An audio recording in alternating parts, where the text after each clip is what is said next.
하나님의 기업이라는 제목으로 말씀을 전해드리겠습니다. 여기 보라 그러잖아요. 보라는 말은 어떤 특별한 사물이나 인물을 눈으로 집중해서 보라는 거예요. 집중해서 눈여겨 보라는 권면이라는 거죠. 그래서 이어서 자식들은 여호와의 기업이요 태의 열매는 그의 상급이로다라고 선포를 하고 있다라는 거죠. 자녀의 기원과 소유권, 그죠? 그리고 양육의 원리에 대한 증거라는 거죠. 자녀는 혈통적으로 한 집안의 대를 잇는 중요한 존재예요.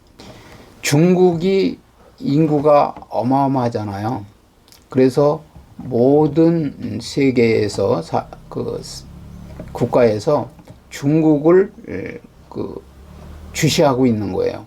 왜냐하면 인구가 많기 때문에 어찌됐든 간에 세계의 그런 모든 면에서 영향력을 끼친다라는 거죠. 그죠? 어쨌든 뭐 군사가 됐든, 그죠? 경제적인 면에서든 소비를 하든지, 그죠? 하여튼 주목을 하고 있는 거예요. 그런 것처럼 한 나라에 흥망성쇠가 달렸다라는 거죠. 그래서 왜 가임 여성들은 출산을 기피할까? 그죠? 많은 사회학자는 저마다 합리적인 이유를 제시한다라는 거죠. 그러나 정당한 이유라고 하기에는 역부족이라는 거죠. 대부분은 이기적인 성향에서 비롯된 것이기 때문에 그렇다라는 거예요. 그래서 많은 사람들이 분명한 사실을 외면하고 있는데 그것은 자녀 출산은 하나님의 뜻이라는 거죠. 하나님께서 아담과 하와를 지으시고 그리고 창세기 1장 28절에 그들에게 생육하고 번성하여 땅에 충만하라고 말씀을 하셨다라는 거죠. 그래서 자녀의 출산을 꺼리는 것은 하나님의 명령에 대한 거부행위예요. 거부행위. 그죠? 생육하고 그러니까 낳고, 그죠? 자녀를 낳고 출산을 해서 낳고 그리고 번성하라죠. 번성. 그런데 그 명령을 거부하는 행위가 되고 그리고 하나님의 권위에 대한 도전이라는 거죠. 사람들이 생육하고 번성하여서 땅에 충만하려면 자녀의 출산은 필수적인 거라는 거죠. 그죠? 그래서 하나님께서 사람들에게 베푸신 또 최고의 복이라는 거예요. 복. 하나님께서 사람들에게 자손을 계속 낳을 수 있도록, 그죠? 그게 보통 복이 아니에요. 어느 가정은 낳고 싶어도 못 낳아. 뭐 여러 가지 방법을 동원해도 못 낳아요. 시험관하기를 몇 번 하고 뭐 그래서 나중에는 결국은 막 부모들이 이제 시댁 쪽에서 아주 간절하게 막 원하다가 나중에는 뭐 다시 새장가를 가야 된다 막 이런 얘기까지 나오는데 어찌됐든 이 자녀를 출산할 수 있는 것은 보통 축복이 아니라는 거죠. 그런데 사람들이 자기 마음대로 출산을 기피한다라면 분명 하나님께서 베푸신 최고의 복을 자기의 발로 차버리는 그러한 것과 같다라는 거죠. 그래서 자녀의 출산은 여인의 잉태로부터 시작이 되는데 그러나 여인의 잉태는 여인이 스스로 원해서 이루어지는 일이 아니라는 거죠. 오직 하나님의 주권으로 주관하셔서 일어나는 일이라는 거예요. 그러므로 여인의 잉태는 하나님께서 여인의 복 중에 새 생명을 창조하시는 놀라운 하나님의 은총이라는 거예요. 성경의 여러 부분에 그렇게 나와 있어요. 그러니까 이삭도 자녀가 없어서 이삭이 이제 기도를 하나님 앞에 드림으로써 하나님이 그 자녀를 잉태하게 하고 그리고 이제 출산하게 하는 그런 과정도 나와 있고 임신을 하고 출산을 하고 하는 것은 하나님의 주권 안에 있다라는 거죠. 그죠? 하나님이 낳게 해야 여인의 복 중에 낳게 해야 낳기도 하고 또 안 낳기도 못 낳기도 하고 그런다라는 거죠. 따라서 여인의 잉태는 단순히 부부간의 생물학적인 관계로 이루어지는 결과가 아니라는 거예요. 그래서 하나님의 뜻과 섭리에 의해서 하나님께서 여인의 복 중에 새 생명을 창조하시는 기적으로 이루어지는 것임을 깨달아야 한다라는 거죠. 자녀의 잉태와 출산은 하나님께서 사람들에게 베푸시는 최고의 복이라는 거예요. 그러므로 여인의 출산은 장려되어야 한다라는 거죠. 그리고 출산을 꺼리는 것은 하나님께 죄가 됨을 깨닫고 회개해야 한다라는 거죠. 두 번째는 뭐냐면, 우리가 그러면 그렇게 하나님께서 우리에게 선물을 주셨다면, 그죠? 기업을 주셨다면, 우리가 이제 자녀를 양육해야 된다는 거죠. 교육해야 된다는 거예요. 자, 잠언 22장 6절 함께 읽어보시겠어요? 마땅히 행할 길을 아이에게 가르치라. 그리하면 늙어도 그것을 떠나지 아니하리라. 그죠? 하나님께서는 부모가 자녀에게 하나님을 경외하는 것, 그죠? 그리고 선과 악을 구분하는 것, 그리고 또 삶의 진리를 가르치는 역할을 부모에게 맡겼다라는 거죠. 그래서 아이의 능력, 그리고 잠재력, 그리고 본성, 기질 등을 잘 고려하여서 아이가 하나님께 헌신하는 삶을 살도록 하라는 거예요.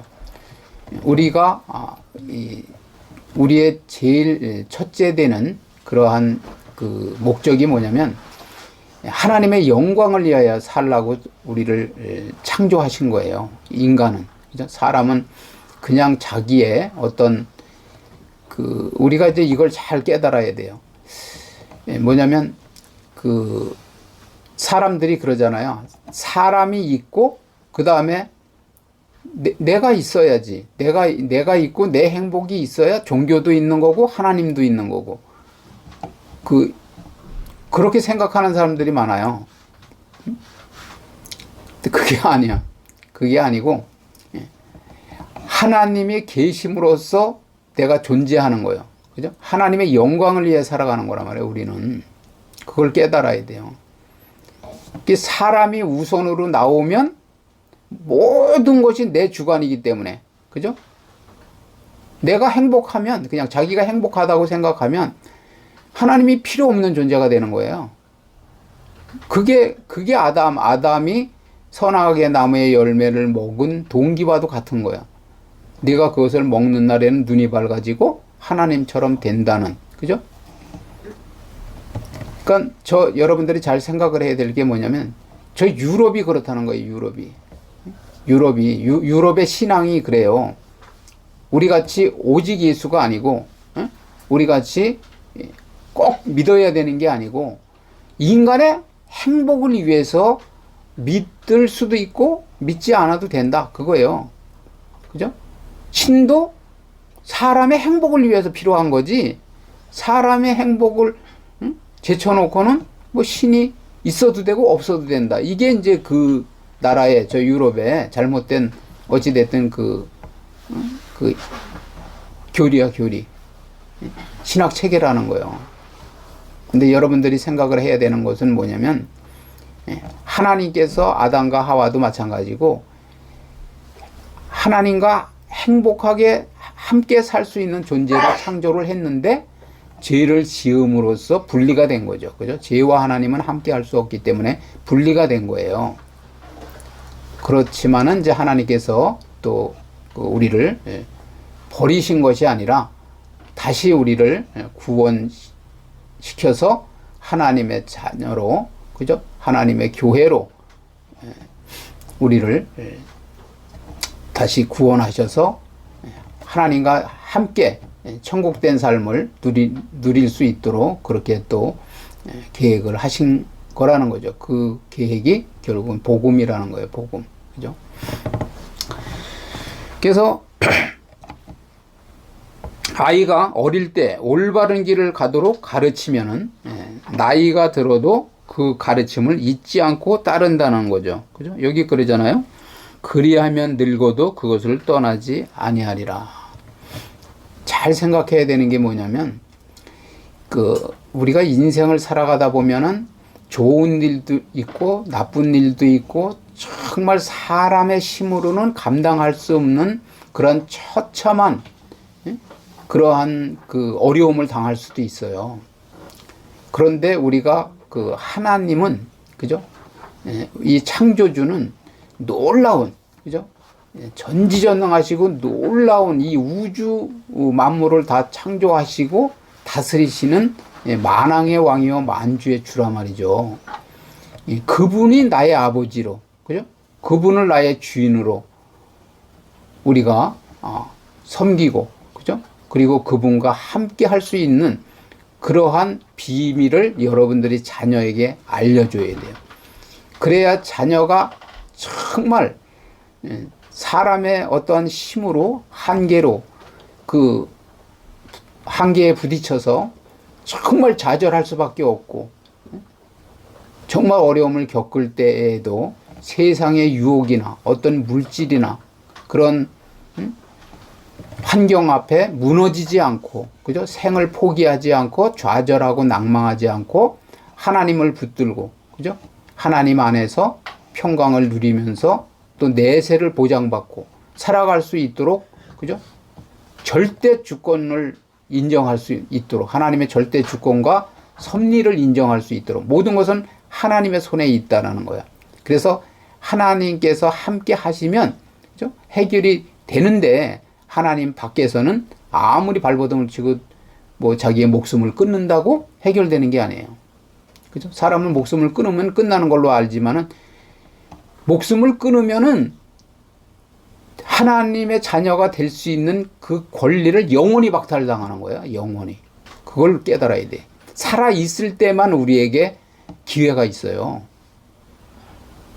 그러니까 이 어린아이들은 그 백지와 같은 거예요. 순수한 깨끗한 사회에 때가 덜 묻은 거죠. 오염이 덜 된 거예요.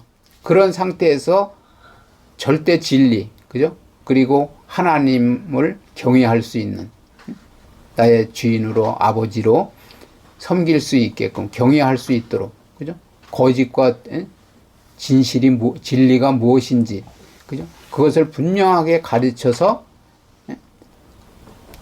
가르쳐야 돼. 가르쳐서 아이들이 이제 어른이 돼서 성장을 해서 인간답게 사람답게 살아갈 수 있도록 그렇게 가르쳐야 된다는 거죠. 그런데 이제 그렇게 하기 위해서는 능력과 잠재력과 본성 그리고 기질 등을 잘 고려해야 된다라는 거죠. 그죠? 그 하나님께서는 우리 자녀에게 각 사람에게 특별한 재능을 주셨어요. 그죠? 그런데 그 재능을 무시하고 내가 어떠한 뭐 그 피아노를 잘 연주하는 사람으로 하나님이 지으셨다고 그래. 그런데 다른 걸 시킨다 하면은 그 사람이 그걸 잘 할 수, 그 자녀가 그걸 잘 할 수 없겠죠. 그죠? 다른 거를. 그런 것처럼 그 재능이 무엇인지 하나님께서 특별히 주신 그 달란트가 무언가를 잘 이렇게 기질이나 이런 것을 참고해서 자녀를 교육해야 된다. 그런 말씀을 드리는 거예요. 그래서 그 올바른 길을 가르치면은 나이가 들어도 그 가르침을 잊지 않고 따른다라는 거죠. 그죠? 그리고 자기의 삶만 그 복되게 올바른 길을 가는 것이 아니라 그러한 그 어린이가 장성한 후에 어른이 된 후에는 많은 그 사회에 그리고 국가에 그죠? 그리고 하나님의 영광을 위해서 선한 영향력을 끼친다는 거예요.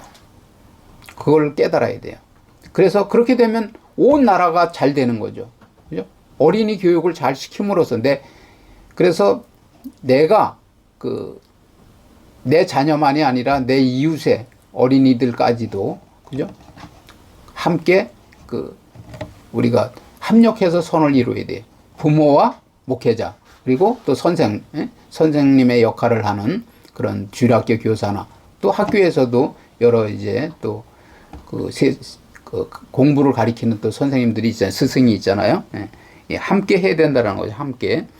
그래서 이것은 개인의 삶을 넘어서 사회 전반에 긍정적인 그런 엄청난 영향력을 미치게 된다는 거예요. 어린아이 하나를 잘 양육하고 교육하는 것은.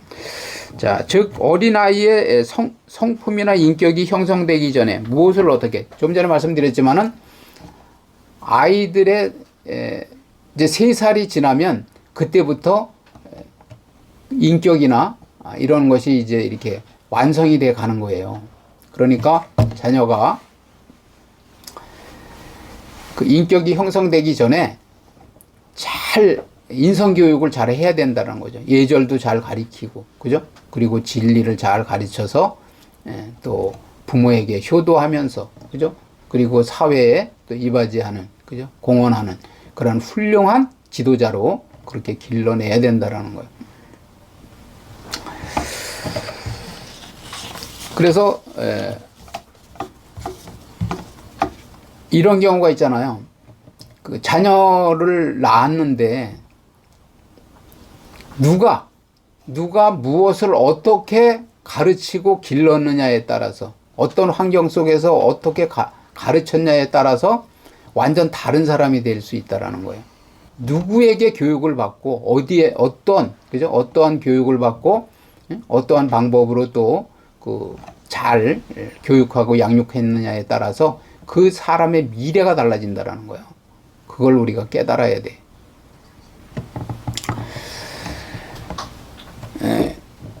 그다음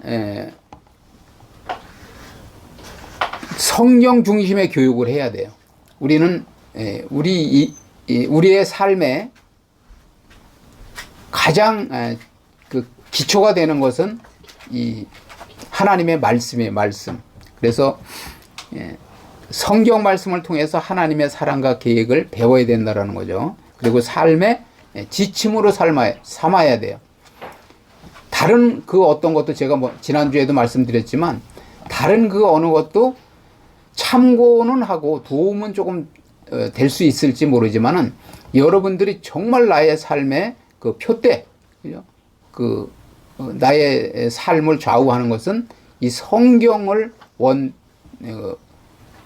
테스트로 삼아야 된다라는 거예요. 성경에 기초해서 이 성경이 그렇다 하면 그런 거고 성경이 아니다 하면 아닌 그런 삶을 여러분들이 살아야 후회하지 않는 사람다운 삶을 살 수 있다라는 거죠. 그 다음은 뭐냐면 삶으로 보여주는 믿음이 돼야 돼. 삶으로. 그냥 말씀을 많이 암송해라. 그리고 또 주일날 와서 예배도 잘 드리고 주일학교 예배도 잘 드려. 그런데 중요한 것은 부모는 말씀대로 살지를 않아요. 자녀는 다 보고 있어요. 부모를. 그래서 부모가 지금 어떤 어려움을 당하고 있는데 하나님의 말씀에는 이렇게 하라고 자녀도 들을 거 아니에요? 그리고 부모님이 어떻게 결정하는지를 본다라는 거야. 그런데 부모는 말씀은 제쳐놓고 자기 방법대로 살아. 그러면 그게 삶의 교육이 안 된다라는 거죠.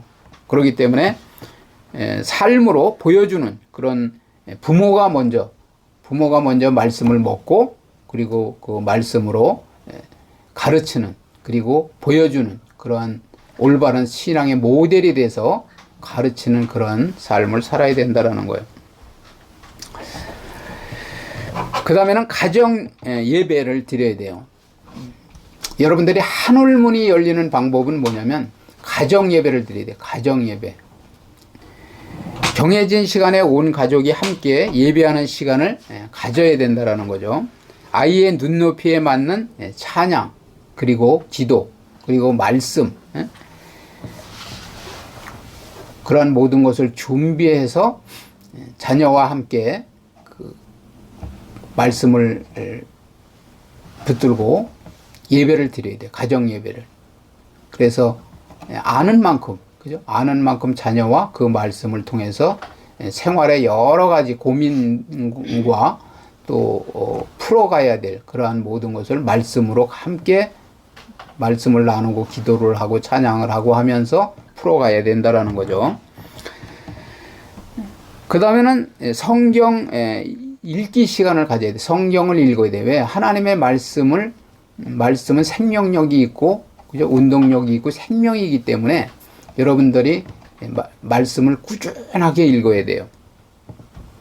그래서 가족 구성원의 나이에 맞춰야 된다라는 거죠. 그죠? 나의 수준에 맞추는 게 아니라 어린 그 아이가 있으면 어린 아이에 맞춰서 그 나이에 맞춰서 성경을 함께 읽고 또 내용을 QT하는 거죠.